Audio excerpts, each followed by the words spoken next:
do que Lutero fala da consciência, o direito de você ser livre, o direito de você expressar e ser respeitado pelo que você pensa. Depois os filósofos iluministas vão dizer: eu posso não concordar com nada que você pensa, mas darei a minha vida para o direito que você tem de pensar como você pensa. Muito boa noite a todos os homenageados que compõem essa bela mesa e todos os familiares, amigos, todos que vieram participar desse evento, trazer o seu abraço, o seu carinho, a sua consideração.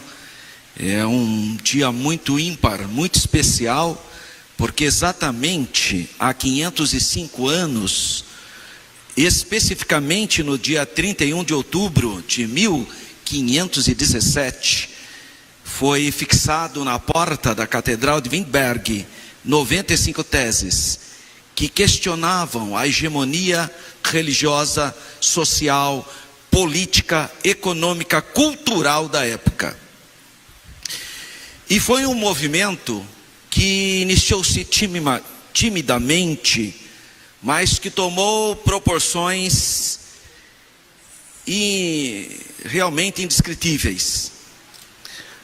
A frase que mais me marca na biografia de Lutero, que era um monge agostiniano, um religioso,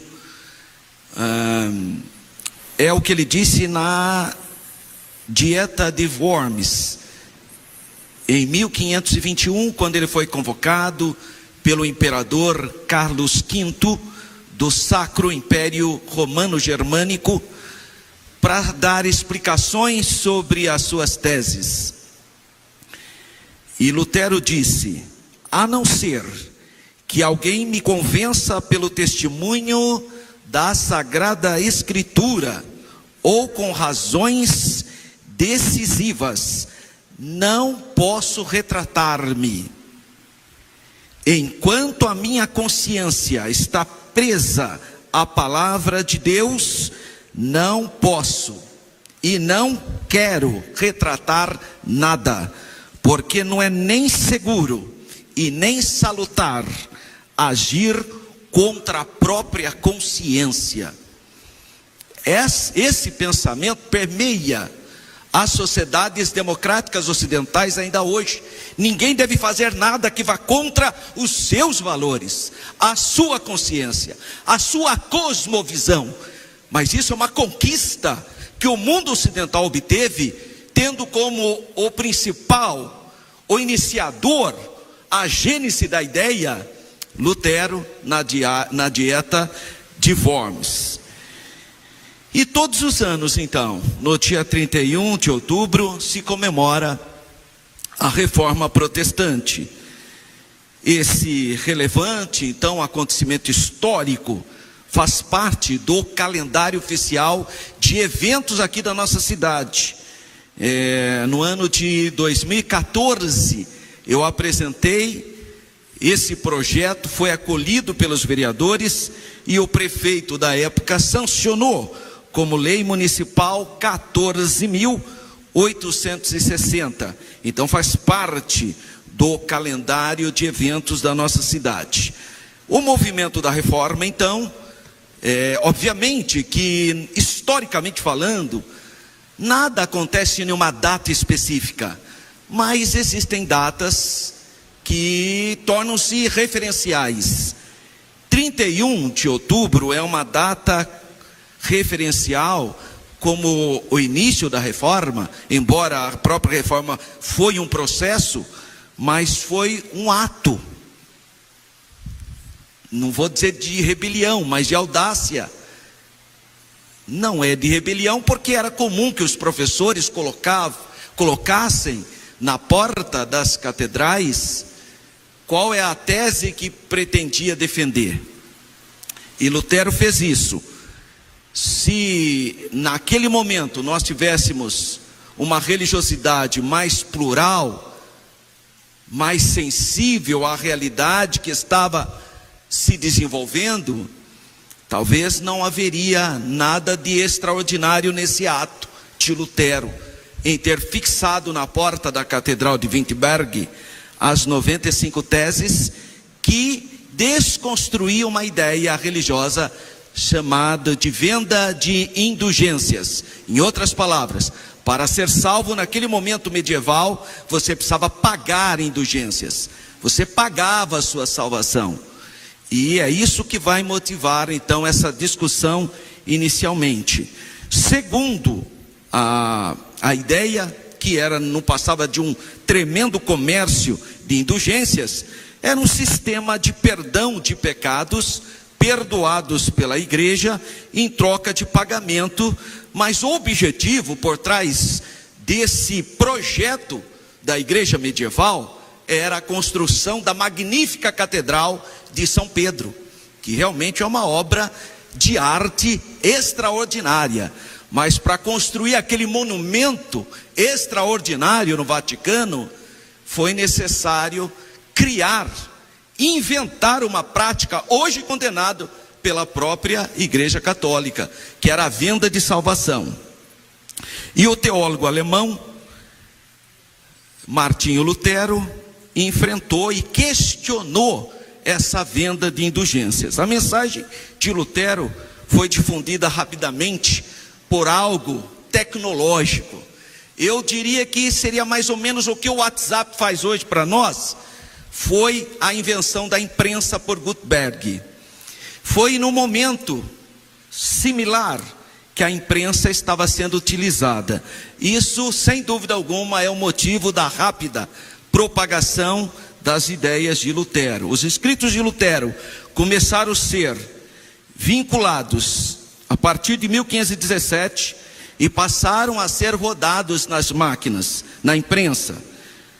E, obviamente, os principados alemães simpáticos a essa causa acolheram. E esses panfletos, esse material caiu na mão do povo.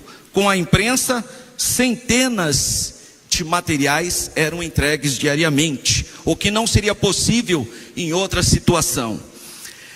Esse mesmo fenômeno se repetiu e se repete agora em relação ao monopólio da informação, que foi quebrado com as redes sociais. Hoje, com as redes sociais, nós estamos passando, não dá para perceber, porque ainda a gente está vivenciando esse momento, mas nós estamos passando por uma revolução em termos de quebra de monopólio da informação. A tradução da Bíblia de Lutero é um clássico.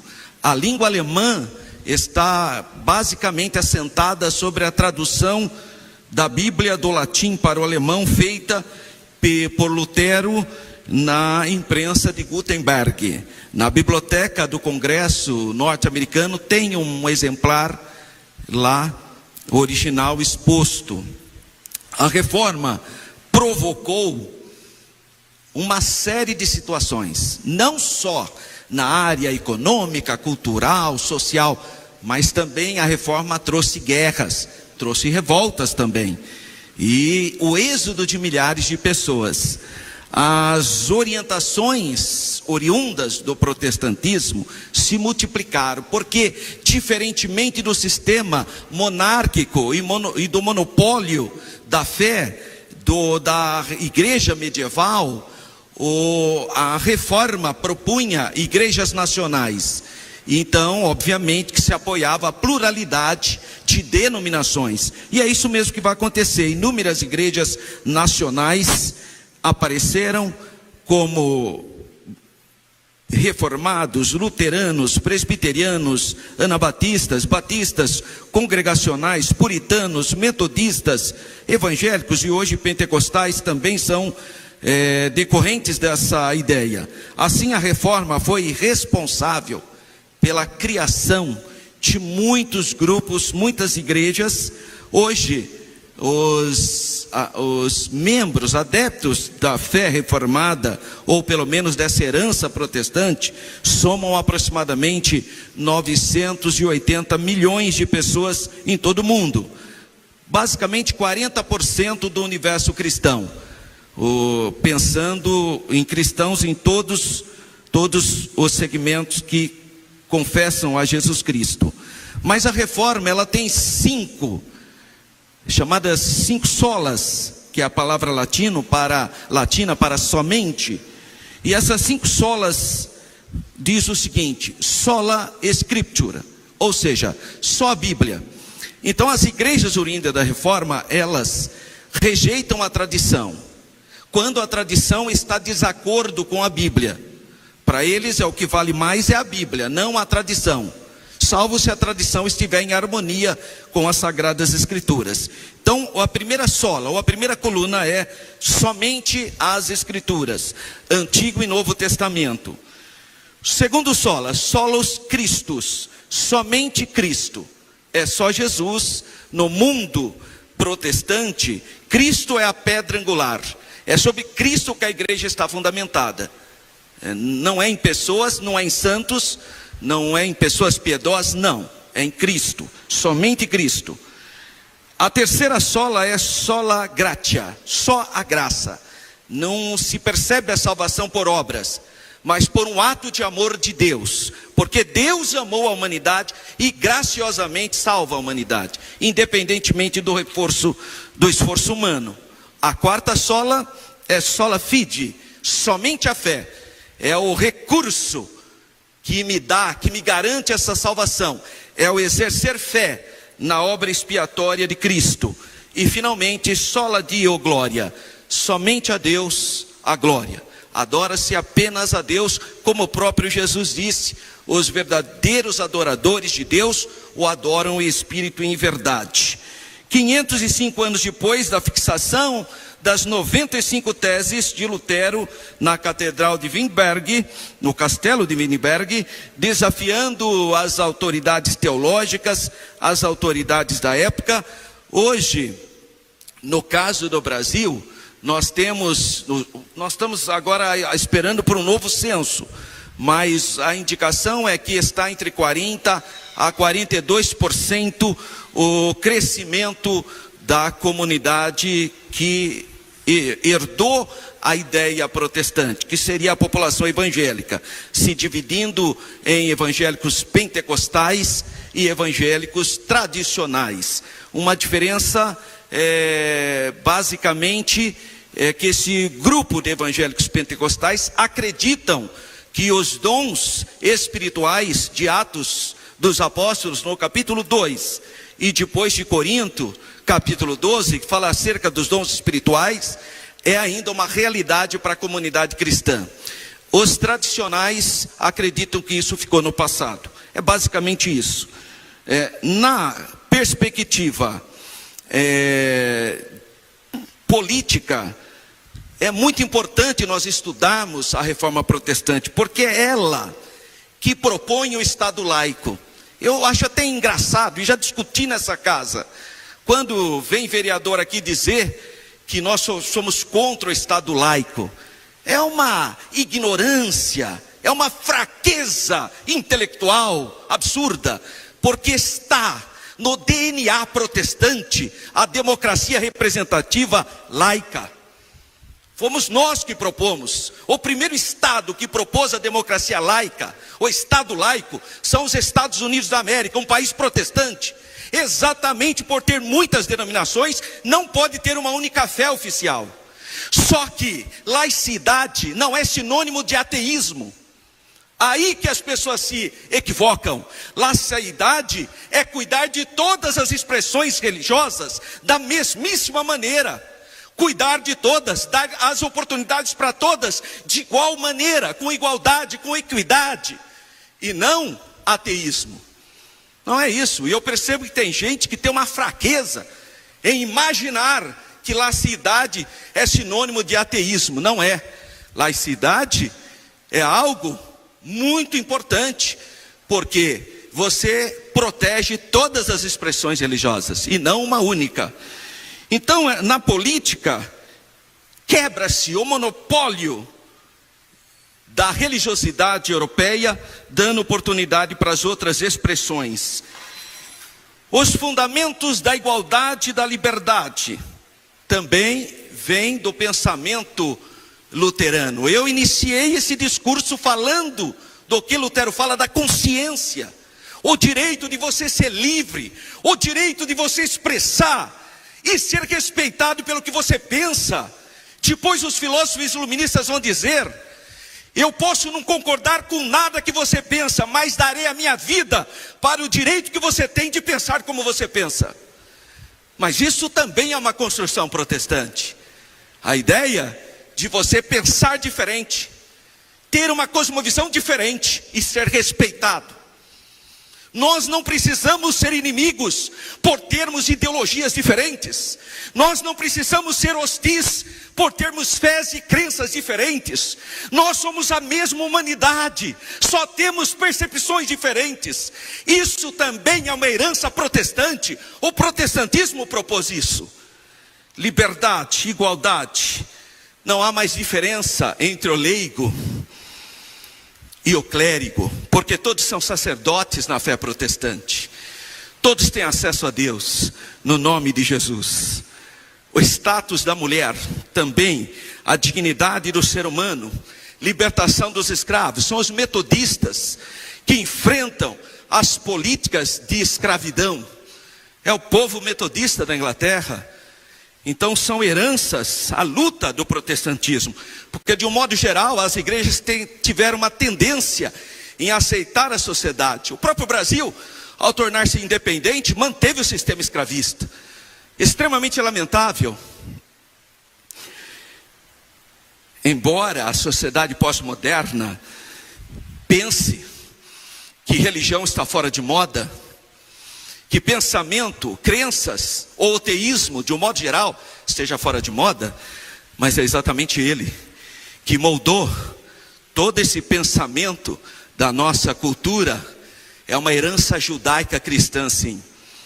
Embora muita gente não se dá conta disso. Assim, quando tudo parecia perdido na história do mundo medieval, na a chamada Idade Média, um homem leu à luz de velas Romanos capítulo 1, versículo 17. A maior parte dos teólogos dizem que se não houvesse os 4 evangelhos no Novo Testamento, só pela carta de Paulo aos Romanos haveria cristianismo. Porque a epístola de Paulo aos Romanos, nos seus 16 capítulos, sintetiza toda a fé cristã. E Lutero, lendo Romanos 1,17, porque nele se descobre a justiça de Deus de fé em fé, como está escrito: mas o justo viverá da fé. Não é uma invenção paulina isso, porque o profeta Abacuque, no Antigo Testamento, fala a mesma coisa: o justo viverá da fé. Paulo, portanto, tira do Antigo Concerto. Esse versículo foi o fio condutor para que a palavra de Deus incendiasse toda a Europa cristã. Portanto, nesse dia 31 de outubro de 2022, nós celebramos com alegria 505 anos da Reforma Protestante e o seu legado para a própria cristandade, para o mundo e até para aqueles que não conseguem perceber Deus.